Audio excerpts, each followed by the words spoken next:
Today, I'm going to show you what you can do if you need to. Turn on a Samsung A15 phone, but the power button doesn't work. This situation can be especially frustrating because many tutorials online recommend using a combination of physical buttons. Usually, you are told to press the volume buttons, connect the Samsung to a computer, and wait for download mode. Then you press volume down and the phone should restart. But there is something you need to know.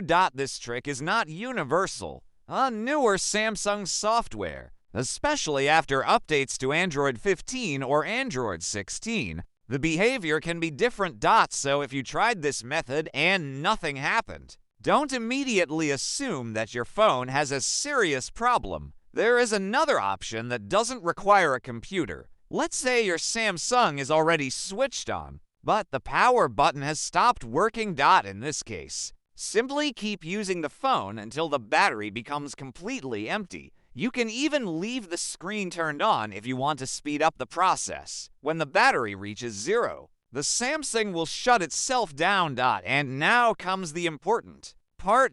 Connect the phone to a standard charger. Don't use a computer. For this step, just connect the Samsung to a wall charger and wait. The phone may initially display the charging animation or battery percentage. After it has received enough power, some Samsung models can start automatically. So you don't necessarily need the physical power button to start the phone again. This can be particularly useful if the button is physically damaged but everything else on the phone still works correctly. Keep in mind that the exact behavior can vary between Samsung models and software versions. That's why you may see different results from one phone to another.